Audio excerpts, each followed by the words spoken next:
Ayoko. Hindi kasi, ako po, kasi ako hanggat kaya ko ipaglalaban ko. Actually, itong second single ko po is very different dun sa nirelease ko last year, which is Could Get Used to You. Kasi yung Could Get Used to You, sobrang pina-in-love tayo nun eh. Pina-in-love tayo. And yung song is about love, comfort love in general. And itong Let Me Down Easy, mapapakuha po tayo ng tissue at makakapag-relapse tayo.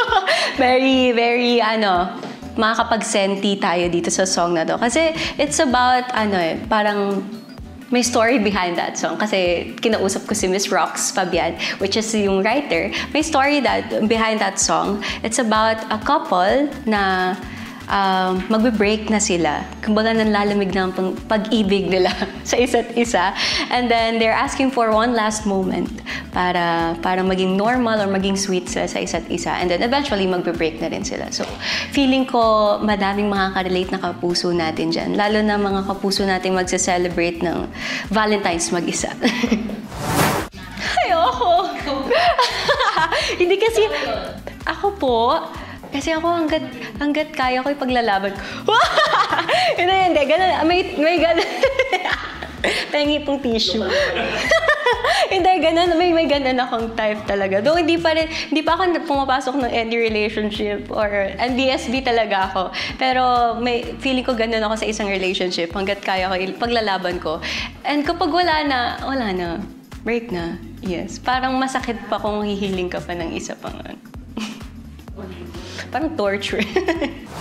Somehow, nahirapan ako dun sa part na wala kasi akong experience talaga about sa mga breakups and such. Pero mahilig kasi ako makinig ng mga heartbreak song kahit wala akong pinagdadaanan. Alam ko marami rin makaka-relate sa akin. And maraming mga kapuso natin na ganun talaga yung ginagawa minsan.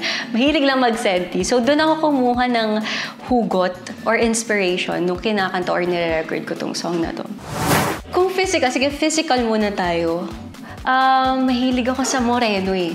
Moreno, matangkad, at maganda ang mata. Yun, and magaling siya pumorma.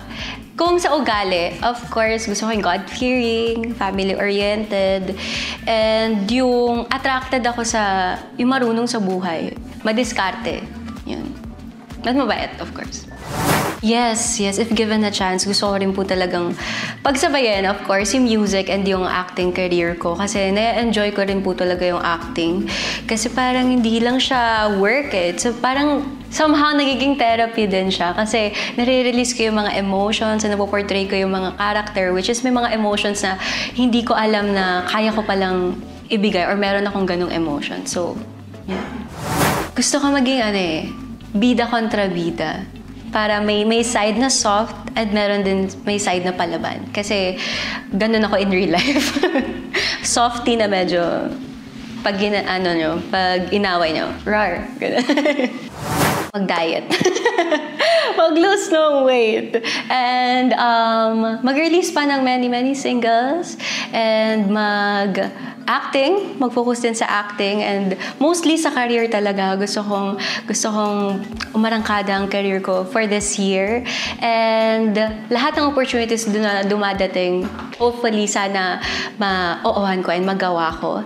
And for personal, gusto ko mag-travel. Gusto ko mag-travel outside the country kasi hindi pa po ako nakakapag-travel outside the country. Dito pa lang sa Pilipinas. And gusto ko dalhin din yung family ko with me kung gagawin ko man yung travel na yon. And makapag-ipon. And wag malate. Thank you so much everyone for watching, and please don't forget to stream my newest single entitled Let Me Down Easy out on Feb 28 guys. So sana ma-stream nyo sa lahat ng mga mag-Valentine sa mag-isa. Kasama nyo po ako. I-stream nyo po ang Let Me Down Easy. Thank you so much!